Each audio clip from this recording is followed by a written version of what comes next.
Página do Facebook. Temos centenas de seguidores, fãs, pessoas das mais diferentes classes que acompanham a nossa programação. E em 2020, muitas novidades na TV OK. Agora nós temos programação de segunda a sexta. Segunda, transmissão da sessão da Câmara de Vereadores. Terça, às 18 horas, direto no Foco, com Marcos Lopes e Carlos Alberto Alves. Quarta, programa Roseli Oliveira. A partir das 14 horas. Na quarta-feira, a partir das 19 horas, Bastidores com Anderson Bordini. Quinta-feira, às 18 horas, segunda edição do Direto no Foco. Na sexta-feira, programa Visita em Seu Lar, com os pastores Daniel e Cláudio, da Igreja Quadrangular em Passos. Além de edições extraordinárias, sempre que o fato mereça destaque. Siga as nossas redes sociais, acompanhe a nossa programação, compartilhe nas suas redes os nossos programas. Afinal, tudo isso que fazemos é para você, por você.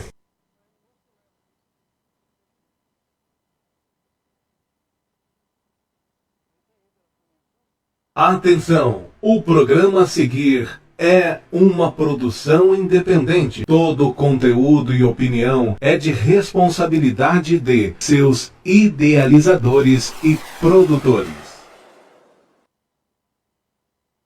A TV OK, em parceria com o Correio do Vale do Rio Grande, apresentam Direto no Foco, com a apresentação de Marcos Lopes. Comentários, análise de Carlos Alberto Alves, às terças e quintas, sempre às 18 horas. Por um lado, houve exagero no uso, em alguns momentos, no uso de áreas, usando a mídia, rádio. A notícia vista por todos os ângulos que interessa você. A análise, o comentário, Direto no Foco. Pois é, estamos de volta com a temporada 2020, depois de um longo período de férias, onde o Carlos Alberto foi na praia, deu uma passada em Acapulco, enfim, fez lá o seu itinerário de férias. Nós estamos de volta hoje, dia 9 de janeiro, são 18 horas e 19 minutos. Muito boa noite, Carlos Alberto. Boa noite, Marcos Lopes. Hoje em dia, com a internet, fica fácil viajar para esses lugares que você acabou de citar aí. Então, houve um momento que a gente retirou-os para um breve descanso, mas nada além de um bairro ao outro aqui na nossa cidade mesmo. E voltamos hoje para poder começar a encarar as notícias, as análises que gostamos de fazer e compartilhar com as pessoas que nos acompanham, para que a gente faça da notícia não apenas o fato em si, mas que consequência essa notícia tem para nós que somos cidadãos, nós que vivemos o dia a dia em nossa cidade, acompanhamos aquilo que acontece em nosso estado, nosso país e até no planeta. Por falar no planeta, a gente gostaria de começar conversando com os internautas exatamente aquilo que está cometendo o mundo nos dias de hoje. Está assustando, né, o pessoal, assustando, né, assustando e deixando o mundo muito tenso, porque a iniciativa do Donald Trump em invadir o Iraque para liquidar o general Soleimani é uma iniciativa que provoca tensão no mundo inteiro. E ele teve essa iniciativa, parece que numa decisão sem muito sentido, porque na campanha eleitoral para a reeleição a presidente, que é o pano de fundo para essa ação dele, ele, nos Estados Unidos, parece que não está tão mal assim do ponto de vista de popularidade. E tem outra, com Obama aconteceu isso, se houver baixas e se a população dos Estados Unidos perceber que foi uma ação que prejudicou a nação, aí o tiro sai pela culatra, né, Carlos Alberto? Olha, a premeditação que o Trump fez foi o seguinte: o Irã não tem poder armamentício para enfrentar os Estados Unidos. O Irã não tem força de exército que compare às forças que os Estados Unidos têm. Então, não é difícil para os Estados Unidos irem até o Irã e provocar o que provocou. Acontece que o modo operandi do Irã é bem diferente daquele que a gente pensava, que a gente pensa, a gente imagina, uma guerra convencional. Não haverá combate entre um país e outro. Sim. Não haverá terceira guerra mundial nos moldes que a gente imagina, envolvimento de países em blocos contra outros países em bloco, como é o caso do Brasil, através do Bolsonaro, se colocando à disposição para o enfrentamento desse nível. Não haverá. Sim. Não haverá. Mas a ação terrorista por parte do Irã acontecerá. E aí você pensa no seguinte, a acusação de o Irã ser um Estado terrorista, aniquilar pessoas civis, invadir áreas de cultura, símbolos que tornam importante para os americanos e liquidar com esses símbolos. E aí você condena o terrorismo. Claro, o terrorismo é para ser condenado, mas precisamos lembrar como é que isso aconteceu, como é que isso começou. E acho que agora as coisas vão ficar muito difíceis para ter fim. O mundo vai viver sob tensão por longo tempo depois dessa iniciativa inconsequente do presidente dos Estados Unidos, colocando o mundo em polvorosa. Maravilha. Vamos começar então com a pauta de número 1, meu amigo Carlos Alberto, para a sua análise. Vamos trazer a participação do presidente da Câmara, Rodrigo Maia, que devolveu aí aos cofres municipais, ao município, uma boa quantia, e você conversou com ele, ele vai falar a respeito. Depois nós vamos ouvir a presidente da Câmara anterior ao Rodrigo, que antecedeu o Rodrigo, a Belinha, e a sua análise, com certeza, muito bem-vinda. Vamos ouvi-lo.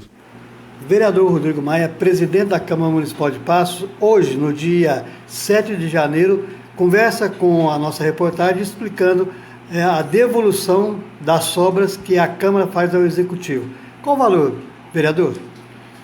Nós fizemos hoje, Carlos, a transferência de R$ 1.420.089,86, que somados aos R$ 100 mil que nós antecipamos no começo do ano para a realização do terceiro Festival Nacional de Teatro, nós alcançamos a cifra de R$ 1.520.089,86.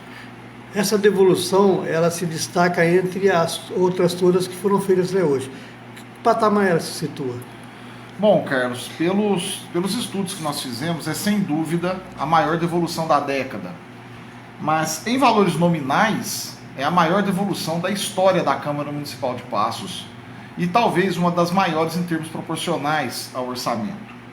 Então a gente fica feliz, né, porque isso é fruto não só do meu trabalho, mas de uma equipe muito eficiente, em que nós tratamos aqui o dinheiro público com muita responsabilidade, com muita austeridade e muita eficiência. Então, o resultado é esse. A Câmara Municipal devolve ao povo de Passos, à Prefeitura de Passos, para o seu próprio benefício, o valor superior a R$ 1,5 milhão. Então a gente se sente com o dever cumprido nesse primeiro ano de gestão. Agora, geralmente quando se devolve ao Executivo aquilo que sobrou da Câmara, a Câmara perde a condição de dizer aonde esse dinheiro será aplicado. Ou houve algum acordo com o Executivo nesse sentido? Na verdade, a Câmara não perde, ela não tem como destinar esse valor. No entanto, em acordo com o Executivo e por intermédio de alguns vereadores, nós conseguimos direcionar esse dinheiro. Então, em acordo com a Polícia Militar, nós então fizemos um acordo Câmara Municipal, Polícia Militar e Prefeitura Municipal, e por meio dessa devolução, nós vamos repassar à Polícia Militar o valor de R$ 400 mil, que é para instalação de câmeras de segurança em todo o município. Nos mesmos moldes, o Corpo de Bombeiros, no valor de R$ 60 mil. Por intermédio da vereadora Aline Macedo, vai ser feito um repasse no valor de R$ 50 mil para a Sagrada Família. Por intermédio do do vereador Theo Lemos e da vereadora Aline, essa sobra também possibilitou o repasse de R$60 mil para SOS Patas e R$60 mil para Patas Amigas. Bom, eu não me lembro se teve outro valor, mas o nosso objetivo era exatamente esse, que a gente fizesse economias necessárias aqui na Câmara, sem prejuízo do interesse público, e nós conseguimos, e hoje esses valores eles voltam para o interesse da sociedade.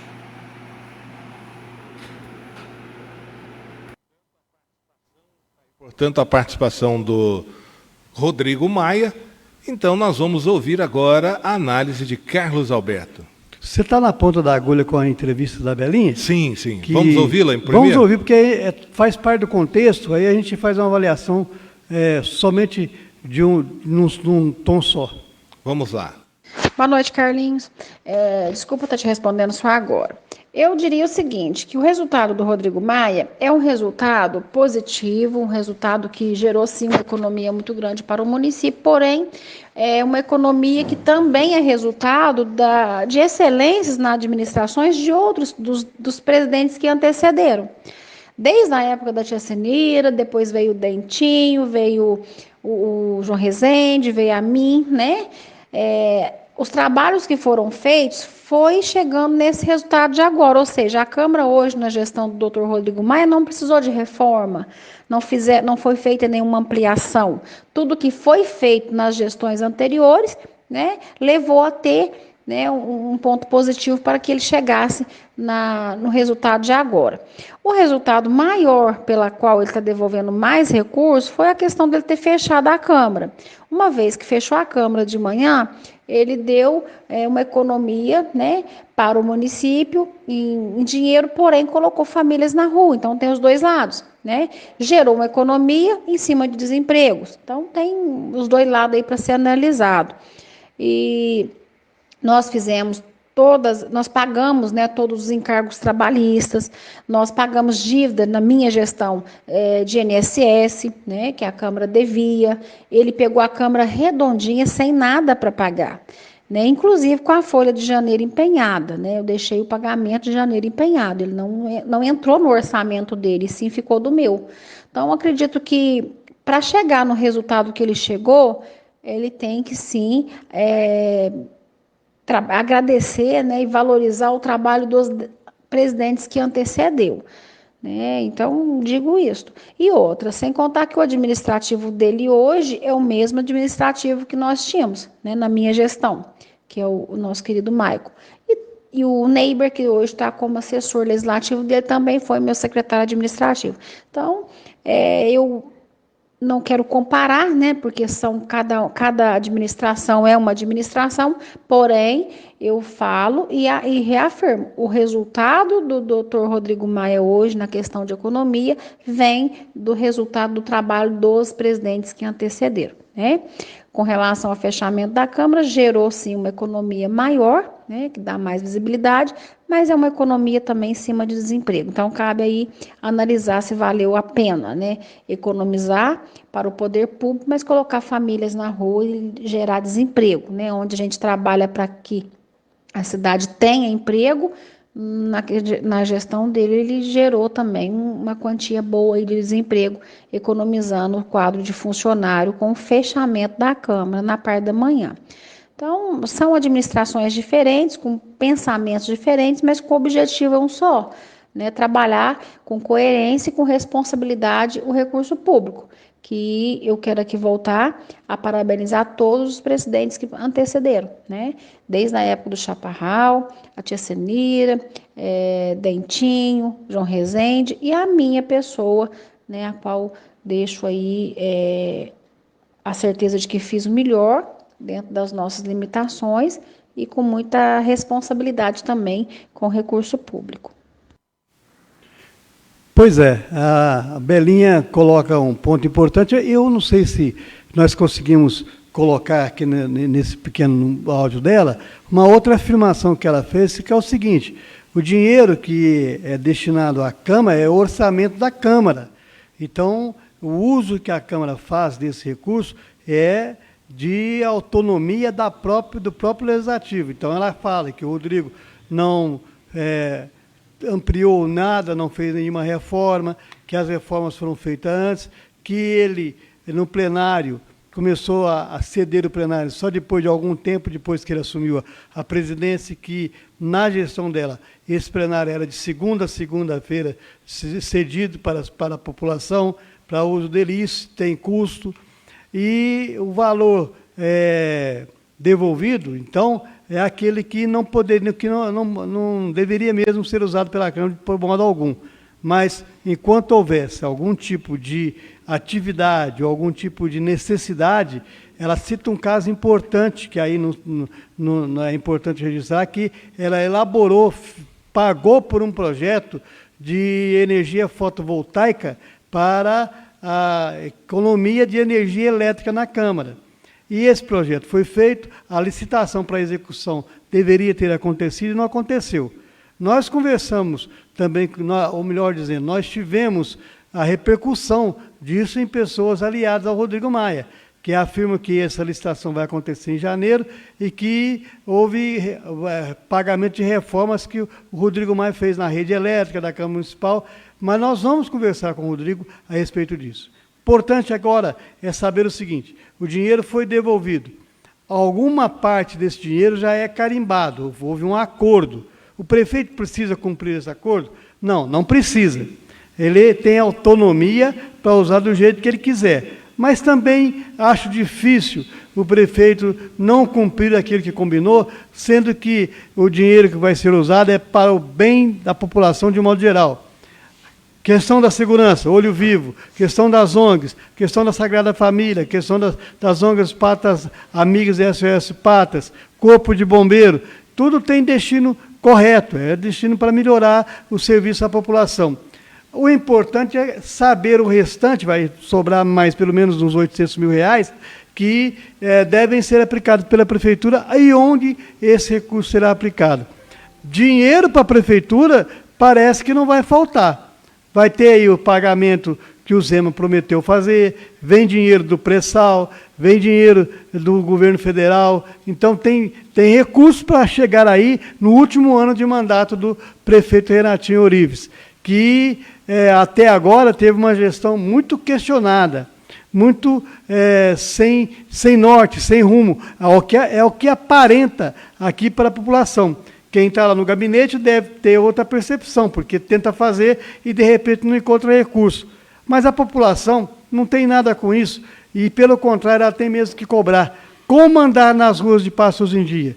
Você percebe agora mesmo um radar sendo colocado na Avenida João Arlindo Figueiredo para poder cobrar multas daqueles que excederem. É correto cobrar multa, mas acontece que a cidade não oferece nenhuma condição de tráfego adequado.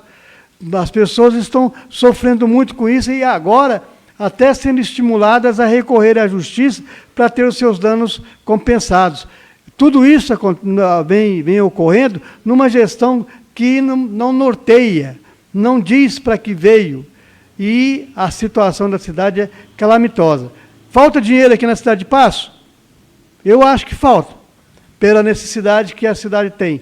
Mas outras cidades também têm pouco recurso e, no entanto, a situação não é tão precária quanto aqui.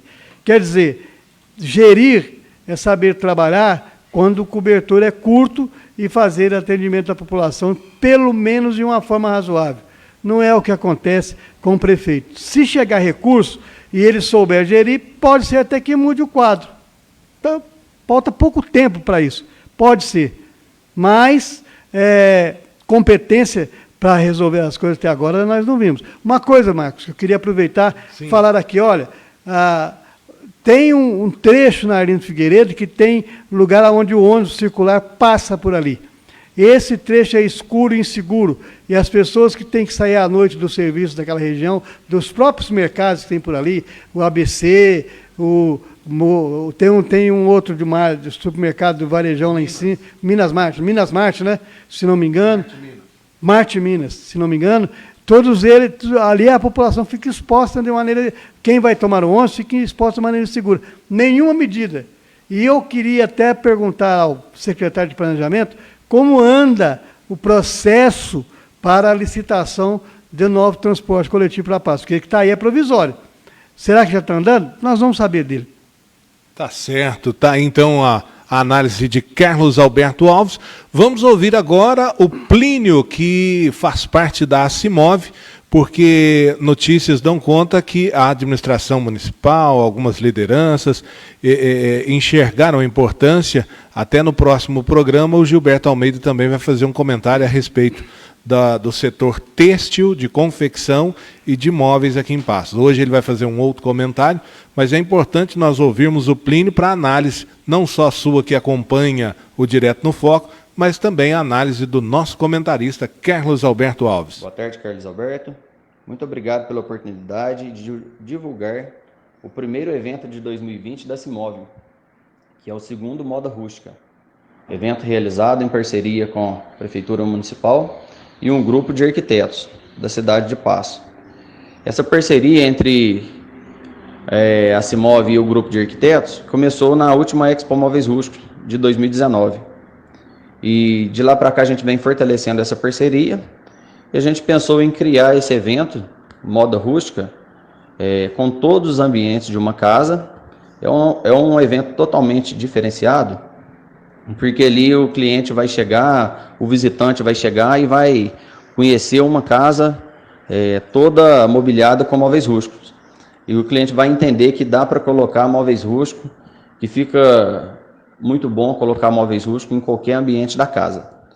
É uma grande expectativa, tanto para os arquitetos que abraçaram esse projeto, e também para os fabricantes de móveis rústicos, que estão aí executando peças exclusivas assinadas pelos arquitetos, e todos os móveis que estarão expostos estarão para negociar, né?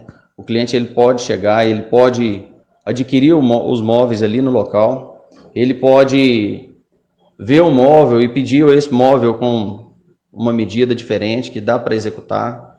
Os arquitetos estarão o tempo todo no evento. O cliente, o visitante pode conversar diretamente com os arquitetos. Os arquitetos podem criar outros projetos, combinando aí com o cliente, combinando aí com o visitante. Então dá para desenhar outros móveis além do que estarão expostos. É uma oportunidade da gente estar apresentando o setor moveleiro, mais uma oportunidade, e uma oportunidade de o visitante participar do evento e conhecer, além dele fazer algum negócio ali no local, na hora, ele vai conhecer toda a linha de móveis rústicos. Isso aí para o setor é importante, porque prospecta venda para o futuro. Às vezes o visitante não tem conhecimento dos móveis rústicos, mora em Passos, mora na região, mas não tem conhecimento. Então é uma oportunidade para o visitante conhecer, se aproximar do setor, e isso gera um relacionamento que vai gerando negócios ao longo do tempo. Então é muito importante para a cidade, fortalece o setor, e fortalecendo o setor é aquilo que a gente sempre fala, a geração de emprego e renda para o município de Passos. Então a gente está com muita expectativa em cima desse evento, e fica aqui o convite para toda a população de Passos, região, visitar o segundo Moda Rústica, que acontece no Mercado Municipal, na Avenida da Moda, nos dias 23, 24, 25 e 26 de janeiro, no dia 23, das 14 às 22 horas, e nos demais dias, das 10 da manhã às 22 horas. No evento terá praça de alimentação, pode ir passear, pode tomar um chopinho, entendeu? Vai ter boas comidas. Então é um evento para a família visitar, conhecer os móveis e divertir, tomar um chopinho, uma comida boa, um refrigerante. É um espaço para a família. Então sintam-se convidados e a gente aguarda vocês no segundo Moda Rústica. Ação do Plínio e análise de Carlos Alberto, sem dúvida nenhuma, um evento importante porque gera economia, gera divisas para a nossa cidade, né, Carlos Alberto? Totalmente pertinente. Nesse sentido que você está colocando. Importante também a gente ressaltar que a Prefeitura está apoiando abriu o mercado municipal, e o mercado municipal virou um ponto de eventos. Seria até importante pensar na mudança de nome, porque parece que para a sua origem de trabalho, que é vender produtos estrangeiros, isso aí não vai acontecer tão cedo, mas virou um local adequado para a promoção de eventos que têm acontecido aqui na cidade. A economia de Passos já começa a dever aos móveis rústicos. E a iniciativa de ter aqui em Passos uma indústria moveleira nasceu na própria cidade, sem qualquer estímulo claro, evidente, que a prefeitura tenha dado. Eu não estou falando aqui da gestão do Renatinho, não, isso vem de longe. Aqui na questão do Renatinho, a gente precisa lembrar que não se viu nenhuma ação em busca de novos empreendimentos que pudessem gerar emprego e renda pela Secretaria de Indústria e Comércio. Nós temos um aeroporto homologado, temos uma situação de área sobrando. E agora mesmo eu vi a Prefeitura comemorando a aprovação do projeto de expansão urbana para que tenha a possibilidade de criar um distrito industrial para os móveis rústicos. Importante, fundamental, mas é preciso também ter olhos para poder trazer mais empresa para a cidade, trazer mais indústria para a cidade. Aí você pergunta como? É prospectando, é buscando contato, é tendo na Secretaria de Indústria e Comércio alguém disponível para isso. Será que tem? Será que nós conseguimos enxergar isso na Secretaria de Indústria e Comércio? Pelo que nós temos como projeção daquilo que ocorre lá, não há nenhuma iniciativa nesse sentido. E é momento de crise? O Brasil atravessa uma dificuldade? É claro que atravessa, mas nem por isso pessoas estão deixando, industriais estão deixando, empresários estão deixando de tomar iniciativas para prosperar o seu negócio. E aqui em Passos, a gente não vê iniciativa nenhuma para acolher essas pessoas que querem expandir e ajudar a crescer a nossa cidade. Tá, então, portanto, a participação do Carlos Alberto Alves. Carlos Alberto, agora nós vamos ter uma estreia. O Gilberto Almeida fez questão aí de sempre estar auxiliando você na análise dos fatos, e ele também tem uma bagagem muito grande.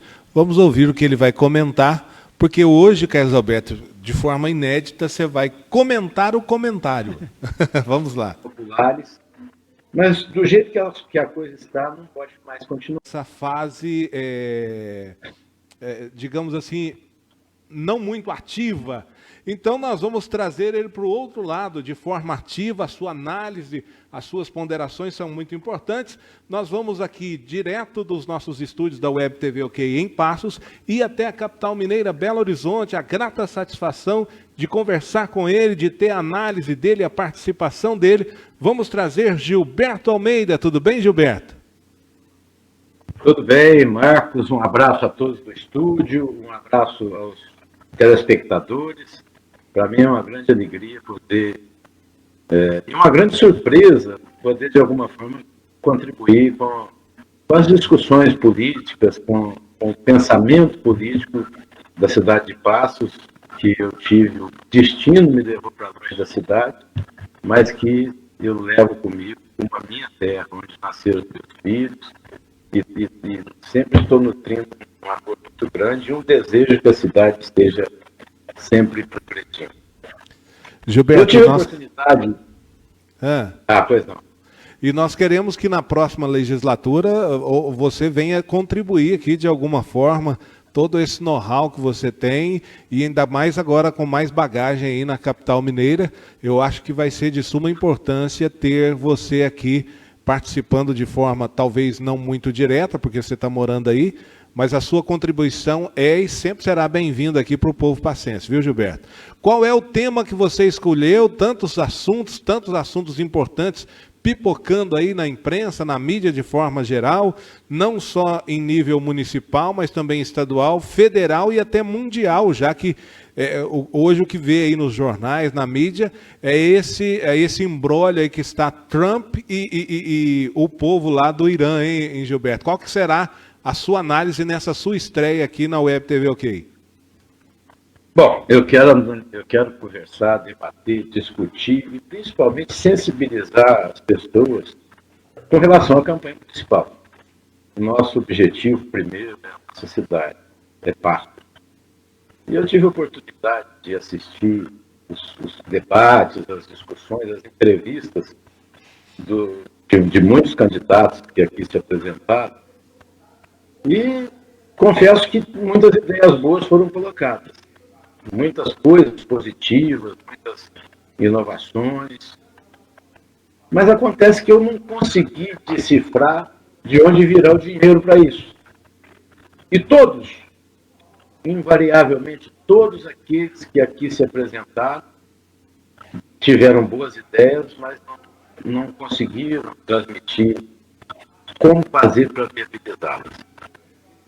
E essa equação é uma equação que exige do gestor uma postura muito firme, uma postura em que, em determinados momentos, ele terá que tomar medidas amargas, medidas que aparentemente são impopulares, mas do jeito que a coisa está, não pode mais continuar. É preciso que a nossa cidade esteja em sintonia com o tamanho e a proporção que ela vem tomando regionalmente e no cenário inteiro.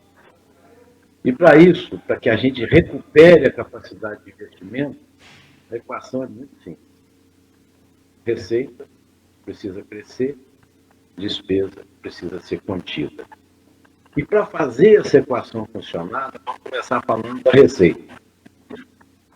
O Código Tributário Municipal é dos tempos do prefeito José Figueiredo, o saudoso José Figueiredo.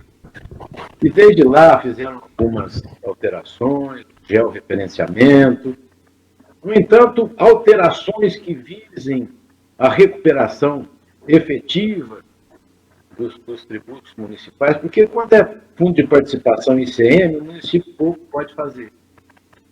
Pode, por exemplo, melhorar a apuração do VAF para efeito de ICMS, mas essa alteração tem resultado a médio prazo. Mas no tributo municipal, isso chama a responsabilidade das pessoas a pensar o que é da cidade. O IPTU, por exemplo, é como se fosse o condomínio do prédio. Em determinada época, eu fui síndico do prédio, o pessoal, olha, vamos diminuir esse condomínio. Vamos. São 2 elevadores, vamos reduzir um. Vamos começar a cortar as despesas para caber. E hoje a gente vê uma gama enorme de reivindicações, de solicitações, todas elas justas, que a comunidade reivindica, e que nós não temos recursos para atender. Que se elegeu propositiva, e mesmo na sua eleição, ele não teve recursos suficientes para poder colocar em prática o plano de governo aprovado e referendado nas urnas. E será que nós vamos repetir o mesmo problema? Será que a população não vai acordar um pouco para essa questão do ilusionismo eleitoral, onde a pessoa livremente fala o que quer, recebe o voto, e depois nós vamos ficar mais 4 anos reclamando? Ao novo gestor compete ter a coragem de fazer uma reforma no Código Tributário, não uma reforma que venha penalizar principalmente as camadas sociais mais baixas, mas uma reforma que comece, por exemplo, com a ampliação da base tributária, com a revisão da renda das alíquotas sobre as atividades econômicas no ISS-QN. Enfim, várias medidas do campo tributário que devem ter sempre a presidência da justiça tributária. Eu, por exemplo, eu tenho um apartamento em Pasto e em Belo Horizonte. A prestação que eu pago de um mês em Belo Horizonte é suficiente com sobra para pagar o IPTU do ano inteiro do meu apartamento em Pasto, que é muito melhor. Então, isso não está certo. Essa equação não fecha. E o município vai continuar de pé na mão pedindo recursos estaduais e federais cada vez mais excessivos. Se nós não tivermos a coragem de discutir com a comunidade e implantar uma medida dura de revisão tributária, nós não vamos recuperar facilmente nossa capacidade de investimento. E o desgaste que o gestor vai ter de início nessa alteração nos tributos, se a gente encontrar com ele na rua, se a gente vir as melhorias que os recursos que foram, que ingressaram no cofre está acontecendo com um turismo melhor, com saúde melhor, com diversas coisas que estão reivindicando sendo atendidas, aí sim haverá a compreensão. É o caso lá, velho, do condomínio. Quer ter 2 elevadores, nós temos que pagar. Queremos uma cidade melhor, teremos que discutir como pagar por isso, e principalmente usando de justiça tributária, onde aqueles que podem mais, paguem mais, e parar com essa história de sempre penalizar a pirâmide social, a base da pirâmide social. Então, melhorando receita, vem o outro ponto, que é o da despesa. E a maior despesa de qualquer município é com folha de pagamento. A folha de pagamentos, pela Constituição, não pode suplantar no município 60%. Para o executivo, esse limite é de 54%, ela foi, digamos, vítima de uma crise contábil, onde o mundo hoje atende esse percentual, não descumpre a Constituição, mas abusa de terceirizações essas que nem sempre são sequer fiscalizadas corretamente, fiscalizadas com veemência, e o município acaba tendo uma despesa com mão de obra muito maior do que esses 54%, que isso significa um caos. Então, nós precisamos urgentemente de processar uma reforma administrativa, onde não só as regras, por exemplo, nós temos em Passos estatutos, um do pessoal anterior, na época de 90, e o outro recente. É preciso unificar isso tudo, é preciso fazer o princípio da isonomia funcionar, e vendo as exigências legais sendo. Nós estamos também na iminência de alterações da legislação federal que venham a criar formas para construir. E o próximo gestor tem que ter coragem. Tem que ter um basta naquela questão que existe hoje nas prefeituras e Passo também, de fazer uma remuneração adicional com horas extras fictícias. Ah, não, eu te dou 60 horas extras aí. Isso não está correto, isso não pode continuar acontecendo. Os pendurucalhos salariais, que nem sempre estão em conformidade com a lei, e que vieram acontecendo ao longo do tempo. A capacitação que vira grupo seleto da prefeitura. Nós precisamos investir, e principalmente a questão da avaliação do desempenho do funcionário público. Desde 2003, isso é alarmante, que o Brasil, que tem centenas de milhares de servidores federais, desde essa data, o Brasil não consegue demitir um funcionário sequer por avaliação de desempenho insuficiente. Será que nesses centenas de milhares, todos eles são produtivos? Em 8 anos que eu trabalhei na prefeitura, eu pude conhecer valores enormes, em grande parte dos funcionários.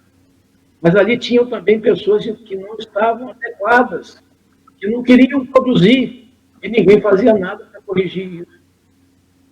É preciso fazer a avaliação do desempenho, a revisão das regras do funcionalismo, não só para punir, mas também para premiar aqueles que querem produzir, aqueles que são bons funcionários, e que hoje ficam desanimados, porque se fizer muito, se for produtivo ou não, vão ter o mesmo valor, a mesma avaliação. Essas questões exigem coragem.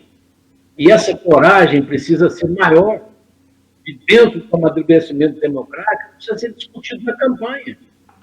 E os candidatos fogem, como o diabo na cruz, dessas questões serem discutidas durante a campanha.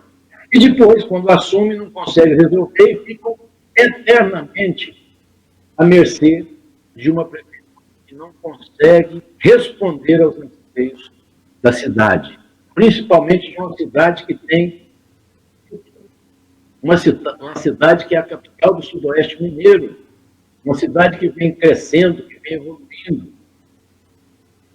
E qual o candidato que apresentou isso?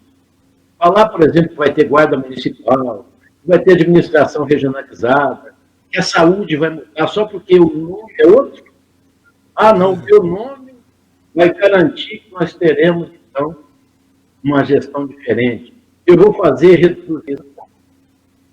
Eu vou fazer uma promessa de construir uma nova sede para a prefeitura. Não deve nem ser prioridade. O que precisa fazer é reformar aquele prédio lá, porque está correndo risco até de incêndio. E por isso que eu chamo, em minha de cortiço do rosário, o que muitas vezes tem causado espécie em algumas pessoas, principalmente em sua excelência, o senhor prefeito, mas do jeito que ele está, chamado de cortiço, é pouco.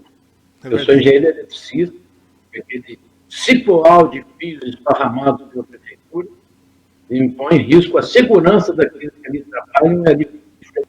Mas voltando ao assunto, E lá tem 2 ingredientes. Eu vi que tem vazamento de água e do lado fios. Água e energia elétrica. Olha o risco. pois é, mas até quando nós vamos continuar convivendo com esses problemas, se não tivermos a coragem, principalmente a decência, de discutir isso agora na campanha? É preciso perguntar para todos os candidatos e que eles respondam sem dizer, não, comigo vai ser diferente. Eu vou entrar lá e vou fazer o dinheiro render. Isso é mentira. É preciso acabar e desmistificar essas mentiras que vem da esquerda, que vem da direita, que vem do partido A, do partido B, de todo candidato virar um milagreiro. Quando eu falo em sensibilizar a cidade, é no sentido de que o eleitor comece a pensar que se nós estamos aceitando o ilusionismo, nós estamos sendo sócios de uma administração ruim e até certo ponto perdendo o direito de reclamar. Então eu faço um chamamento para que os candidatos comecem, porque o novo prefeito precisa ser gestor da cidade. E para isso ele precisa ter, em primeiro lugar, coragem de dizer de onde o dinheiro virá. Precisa de usar de metodologias novas que existem hoje. Não precisa inventar a roda de novo, não. E nem de usar uma solução caseira que muitas vezes não é testada. Mas hoje eu conheço centenas de cidades que usam de metodologia para a reforma tributária, para a reforma administrativa, para avaliação de desempenho, usar disso, usar as experiências positivas para adaptá-las aqui na nossa cidade. E também precisa de governabilidade para vencer os grupos de resistência que naturalmente vão acontecer. Aí então, portanto, a análise, a estreia do meu amigo Gilberto Almeida, falando ao vivo conosco. Agora são 18h51, o Gilberto que está lá na capital mineira. E o áudio ficou um pouco prejudicado, porque nós sabemos que não só a distância, mas o tempo ruim. E agora os assuntos que o Gilberto trouxe nessa estreia, eu passo a bola para o Carlos Alberto Alves. Olha, o Gilberto demonstra conhecimento do que é uma administração pública, sabe aonde estão os nós que impedem crescimento de receita e a diminuição das despesas. Ele demonstrou isso aí no que falou para a TV OK, para o nosso programa. Mas é importante também dizer o seguinte, que o momento de campanha não é momento significativo para aprofundar esse tipo de discussão. A campanha, ela acontece com uma visão das pessoas que se candidatam, nem sempre conhecedoras como ele, daquilo que é uma administração pública, mas na vontade de realizar, na vontade de fazer. Evidente, é claro, que exige um conhecimento mínimo daquilo que se chama gestão pública. E saber a questão da gestão pública se resume muito basicamente no que ele falou. Receita e despesa. Aumentar receita, diminuir despesa. Mas, nesse intermeio, numa campanha, ninguém vai ficar dizendo sobre isso quando as pessoas querem saber como o cidadão enxerga a questão da saúde. Como que o cidadão enxerga o jeito de resolver o problema que possa oferecer mais condição de saúde às pessoas. Gestão plena, gestão semiplena, o que é isso? Aí dá para saber. Como resolver a questão da pavimentação, buscando um empréstimo, como o Renatinho acabou de fazer, e pensando numa operação tapa-buraco, que será tapado e aberto logo em seguida a primeira chuva, depois que ele foi tapado? Como que vamos resolver a questão da segurança, espalhando olho vivo pela cidade, enxergando o crime sem poder combatê-lo? Como instalar uma guarda municipal com o recurso que o município tem? De que forma isso pode acontecer? De que jeito é necessário, ou melhor, de que jeito se faz para cortar gastos, para diminuir cargos comissionados, para atuar no sentido da valorização do servidor que de carreira, que está lá exercendo sua função e tem competência para tal? Essa questão de atribuir ao desempenho do servidor as más situações dos municípios é meio temerário, porque o servidor público precisa ter o amparo da estabilidade, porque senão cada vez que entrar um prefeito, sai para o vaso, sai para o ralo um tanto de gente que é competente e trabalha bem. Desde que ele olhe para o prefeito, ou o prefeito olhe para ele, e não enxergue aquela pessoa submissa à sua vontade e àquilo que ele deseja que seja feito. Então, a estabilidade do servidor público, a princípio, é uma defesa de uma instituição pública que precisa andar corretamente. E ele tem que ser valorizado. Cobrar desempenho é uma parte, mas a outra parte é valorizar, oferecendo oportunidade de capacitação, inclusive, para que o serviço seja bem feito. Acho que o que o Gilberto coloca é ponto de reflexão para uma campanha eleitoral. Sim, mas o embate numa campanha eleitoral requer mais além do que simplesmente essa questão de fazer uma análise sistemática do funcionamento de uma máquina pública, mas sim de oferecer soluções para os problemas que a comunidade vive no seu dia a dia. Tá certo, então, aí, portanto, a participação do Carlos Alberto Alves, e nós vamos caminhando para o final, né? Nós estamos caminhando para o final da edição de hoje, nessa nova etapa em 2020, nós que ficamos aí um bom tempo no ar em 2019, aquele descanso merecido. Carlos Alberto está de volta. Carlos Alberto, seja bem-vindo novamente.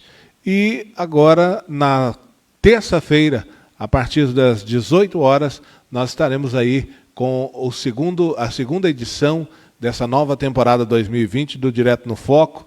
E é um ano político, é um ano que o mundo político vai estar borbulhando e com certeza teremos aí edições do Direto no Foco imperdíveis. Até terça-feira, viu, Carlos? Eu queria te dizer o seguinte, despedindo de você, despedindo dos internautas, que no dia 16, na próxima quinta-feira, nós vamos ter aqui com a gente o Diego Heleno, e depois vamos continuar nas quinta-feiras entrevistando pré-candidatos a prefeito.